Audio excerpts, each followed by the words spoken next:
Ninth question of 13.1.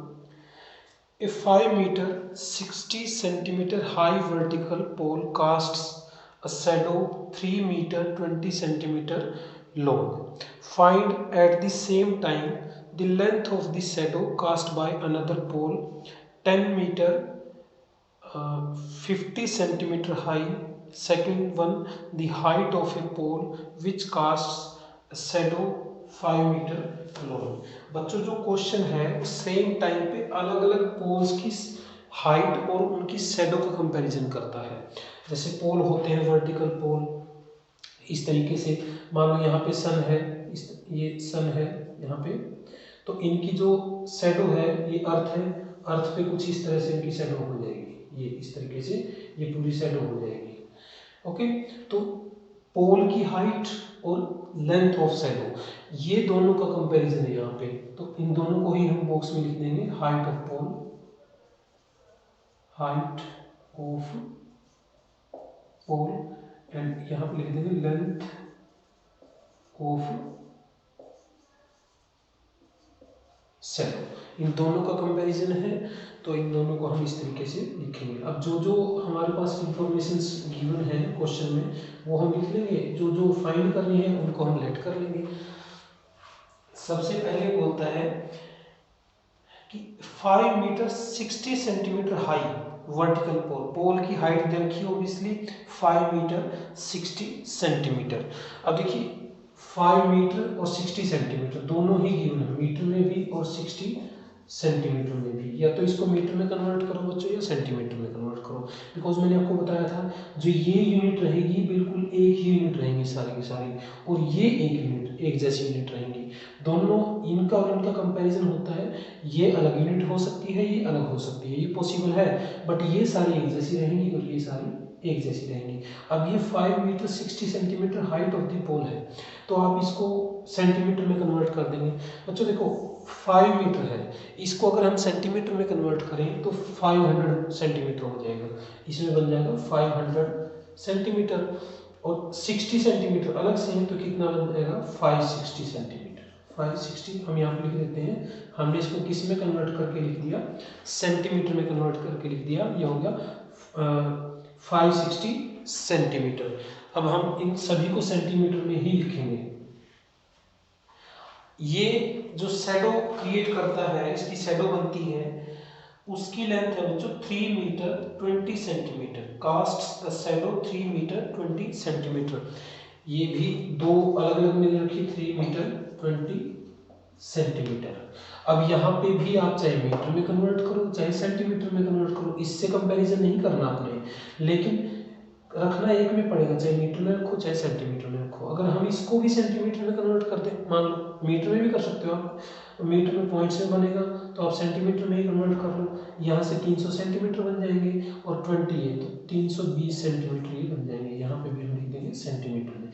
अब यहाँ पे दोनों ही सेंटीमीटर है, इसका कोई इशू नहीं है, ये मीटर में हो सकता था ये सेंटीमीटर में है, या ये मीटर में हो सकता था ये सेंटीमीटर में, बट ये सारे सेंटीमीटर में रखने अब आपने, और ये भी अब आपको सेंटीमीटर में ही रखने पड़ेंगे, क्योंकि जो पहला होगा ना, जैसे अब 320 यहाँ पे सेंटीमीटर तो ये भी सेंटीमीटर में ही होंगे, ये 560 सेंटीमीटर तो ये भी सेंटीमीटर में होंगे।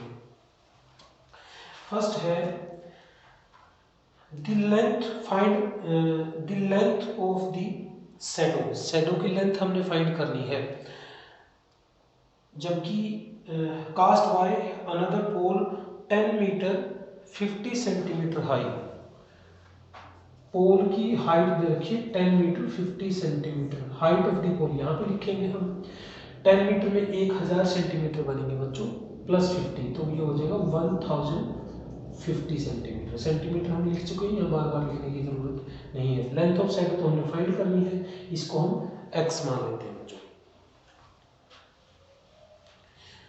और सेकेंड भी लिख लेते हैं, the height, find the height of a pole which casts a shadow 5 meter long, shadow cast करता है बच्चों 5 मीटर लॉन्ग, 5 मीटर में कितने हो जाएंगे 500 सेंटीमीटर।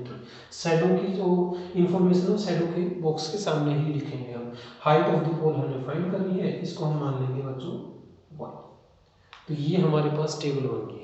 ओके, इसके बाद हमने फाइंड करना अब ये पहले दो को यूज करते हैं हम, अकॉर्डिंग टू डायरेक्ट प्रोपोर्शन। ये डायरेक्ट प्रोपोर्शन का क्वेश्चन है।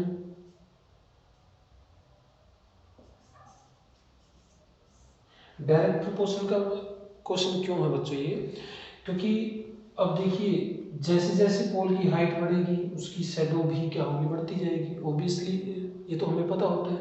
ये यहाँ से आप ये देखो 560 के बाद ये बढ़ गया ना 1050 होगा, 320 के बाद ये चाहे तीसरे नंबर पे आया लेकिन आया तो बढ़ के, दोनों ही चीज़ें बढ़ रही हैं, दोनों ही चीज़ें इंक्रीज हो रही हैं, तो इस करके हम कहेंगे कि डायरेक्ट प्रोपोर्शन है। क्योंकि आपको यहाँ पे पता है कि 13.1 के क्वेश्चंस डायरेक्ट के हैं, बट एग्जाम में नहीं पता होगा, एग्जाम में पजल यहीं पे होते हैं बच्चे, उनको ये नहीं पता चलता कि डायरेक्ट प्रोपोर्शन का क्वेश्चन है या इनवर्स प्रोपोर्शन का क्वेश्चन है। डायरेक्ट प्रोपोर्शन में अच्छी तरीके से आपको बता चुका हूँ। इस डायरेक्ट प्रोपोर्शन के केस में दोनों ही वैल्यूज या दोनों ही चीज़ें जिनका हम कंपैरिजन करते हैं, या तो दोनों की दोनों सेम रेशियो में इंक्रीज होंगी या दोनों की दोनों सेम रेशियो में डिक्रीज होंगी। वहाँ से आप आइडिया लगा सकते हो कि this question is of direct proportion. और डायरेक्ट प्रोपोर्शन के रूल के अकॉर्डिंग क्या होता है, 560 डिवाइड बाय 320, इन दोनों की division is equal to 1050 divide by x। Okay, इसको हम बाद में निकालेंगे, यहाँ क्रॉस मल्टीप्लाई करेंगे क्योंकि x जो डिवीजन में है तो x को इधर लेके आएंगे अपन, x मल्टीप्लाई बाय 560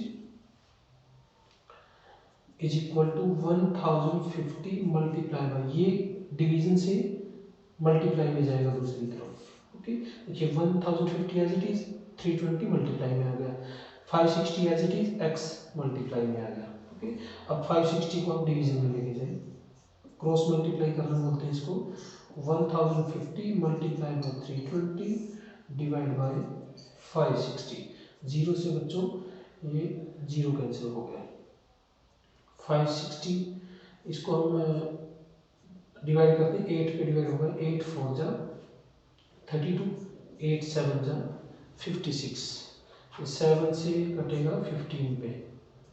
ओके, तो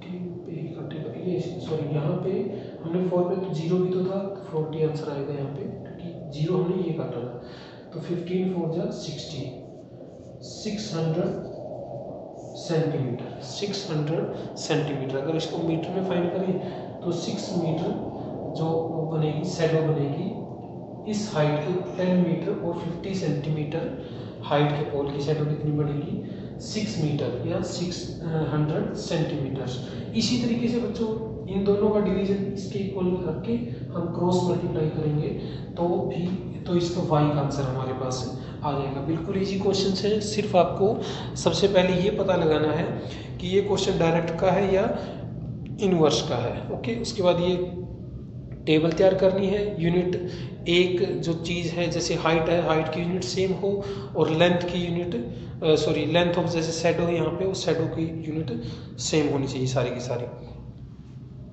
उसके बाद डायरेक्ट प्रोपोर्शन का जो फॉर्मूला है, दोनों का डिवीजन यानी कि दोनों का रेशियो और उनको इक्वल रख के सोल्व कर देंगे क्वेश्चन को।